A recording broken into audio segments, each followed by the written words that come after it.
let's start by sharing a few secrets. In ordinary theater, the text is what really matters, the dialogue. Everything is pretty much conveyed through it. In opera, everything is conveyed through the music. The text has like the supporting role. An opera is a play, a show in which the action is always Fascinating, riveting, fast-paced. And all the conflict and drama and the wild chase and murder and rescue and redemption, all that is actually delivered to us by the music. And the foundation of all good opera is melody. And guess what? Melody is a lot like love, hope, faith. There is no definition for it. There are two ways to enjoy a melody. One is to enjoy it because it's beautiful, sad, jolly, life-affirming, captivating, uplifting, or memorable. And the other way is called tonal recognition. Suppose that at some point in the past something happened to you. Something very pleasant, or not so pleasant, but now it's pleasant to recall. Back when it was happening, there was music playing on the radio, and somehow that melody got bundled together with the impression of what was happening. Now some time passes, a day, a week, a year, suddenly you hear the music again. And it brings back a lot of memories associated with the melody. And at that point you're tempted to say things like, I heard that before, or I know that, or it's my favorite song. In other words, you're celebrating not the melody itself, but the fact that your memory is in good working order, which is okay, which is fine. But it has very little to do with music perception per se. And a lot of people, including many, if not most, professional musicians, confuse those two concepts a lot. Not every performer is, in fact, a genius. And people who are not geniuses, but who nevertheless have to deal with music on a daily basis, 8, 10, 16 hours a day, something up there gets atrophied, some mechanism that is responsible for assessing music and actually enjoying music. And so somewhere along the line they get to a point where they can no longer tell the difference between good music and bad music. To most professionals, music is a tool that helps them show off their technical prowess, their masterful vocal abilities, and so forth. Me, me, me, me, me. And somewhere in that me realm, the actual masterpiece that the composer poured his heart and soul into gets forgotten. I'm gonna let you in on a little secret. Those great composers, they wrote their operas not for the aficionado, not for the professional performer, not for the critic. They wrote them for the listener, for you and me. Verdi, Wagner and company. They wrote their operas for those people who come to the performance and buy the tickets. Everyone else is merely an intermediary. There are all kinds of melodies out there. There are folk melodies, popular melodies,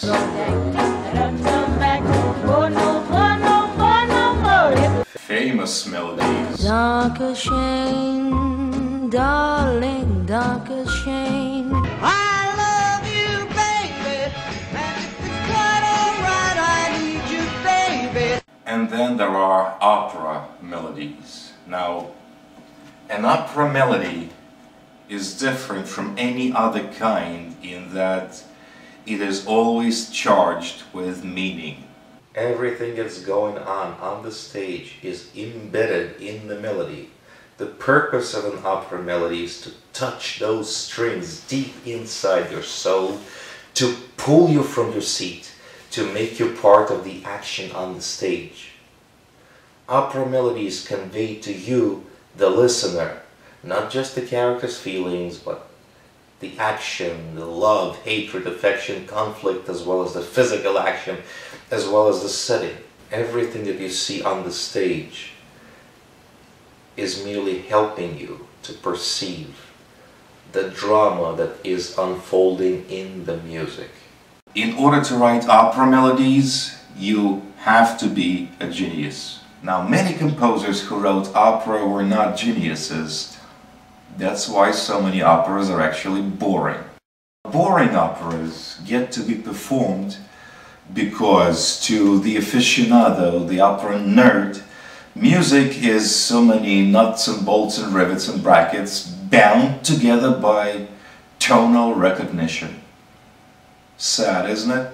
The golden age of opera lasted just over 80 years, and in that interval 16 great operas were written by 5 different composers. Well, naturally, the aficionados and their cronies, opera nerds, will tell you that there are thousands of great operas out there. And they're not lying. They just don't get it. Don't listen to them. I mean, the purpose is to enjoy opera, right? There's also 1,000 different ways in which a conductor, director, set designer can ruin a good opera. I wonder why they get into the opera business at all. I mean, is it to pick up chicks? there are rumors that the first opera was written and performed in the year 1602. There was no orchestra back then, just a band. And after that, opera and music in general went through this long and very tedious period of Baroque. Sometime towards the end of that period, a man was born in Germany whose name was Johann Sebastian Bach. He mostly wrote church music for a living and played the organ, and he was amazingly good at both. Bach's dream was to write a comic opera one day. He never got around to actually doing it because, you know, he had wife, kids, mortgage payments, and so forth. The reason we're talking about it at all is that in the middle of all that, he wrote a bunch of things called fugues. And while writing those fugues, he developed a new method of composing counterpoint. Now, counterpoint, when all is said and done, is simply two or more melodies playing at the same time. In a stage play or in a novel, a character may be saying one thing and feeling another thing and thinking yet another thing. 3 different layers. Now, in a novel or in a play, all this happens sequentially. In opera, a composer, thanks to Bach, has the luxury of showing simultaneous action simultaneously. Or there are 3 people or 4 people on the stage thinking different thoughts and doing different things. You can show it all in the music simultaneously. Bach came up with a few simple patterns or rules that allow the composer to write simultaneous melodies without them clashing or jarring on your ear. We're gonna play a little fragment now from one of those fugues. And I'm afraid it's going to sound a little bit boring, which is why we're keeping it real short. There's a very good reason why it sounds boring to us today. And I'm going to give you the reason afterwards.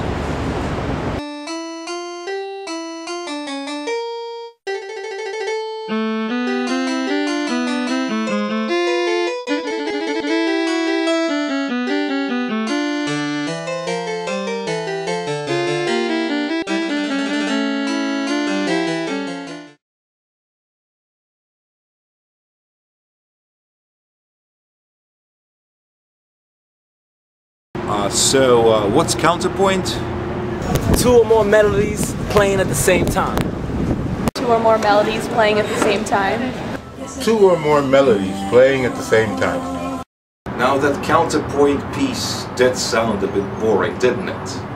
I promised to give you the reason. Here is the reason. His name was Wolfgang Amadeus Mozart. Some of his music makes him one of the greatest composers ever, though not necessarily a great opera composer. In Mozart's time, all music was still Baroque. The Baroque style is really liberating when it comes to architecture or painting.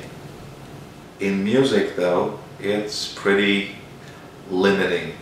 It shackles the compositional spirit. It locks it up in a elegant looking golden cage. It has rigid rules, laws you must take on faith, formats you cannot deviate from. Baroque music is decorative. Its main purpose is to create pleasant noise, to accompany your parlor room activities. You can talk, have snacks, drink, go out on the terrace and come back, gossip, have sex, and so forth, while the music continues to play. In that sense, Baroque music is exactly like the popular music of any decade. It's like your uncle's favorite band. In most cases, Baroque does not require your undivided attention. In other words, Baroque, anything that relates to Baroque type music, is basically, when all is said and done, is what colloquially known as good shit. Mozart's incidental task was to elevate music to the level of true art. He changed the world's perception of music forever. All music written after Mozart, all of it, including your favorite songs, is in fact Mozartian. An important composer who lived 100 years after Mozart, Nikolai Rimsky-Korsakov, said, "People who attend concerts, listen to music composed before Mozart, and claim that they appreciate its beauty, are liars and worse liars." So no, Mozart never really took down the Baroque cage. He just shook those bars, he loosened some locks, but... Let me give you an example of how he changed our perception of music. A typical Baroque device is to squeeze a lot of notes into a bar, like, the more the merrier. A lot of notes, lots and lots of notes.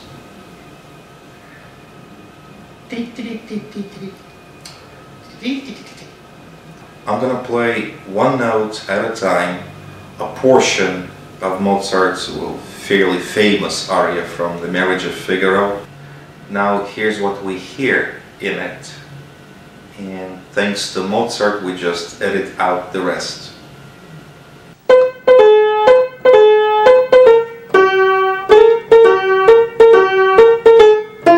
Now here's what's really in that aria.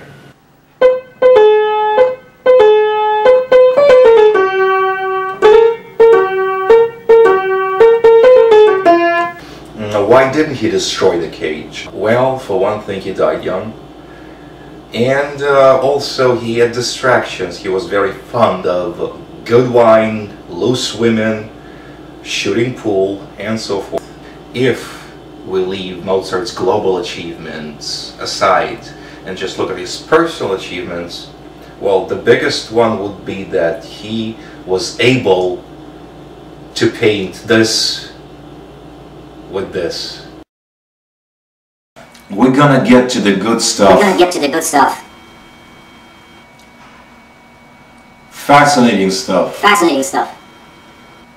Breathtaking stuff. Shortly. In the meantime, bear with me just a little longer. You have to know the prehistory of all this to get a complete picture of what opera is. This is the opera story.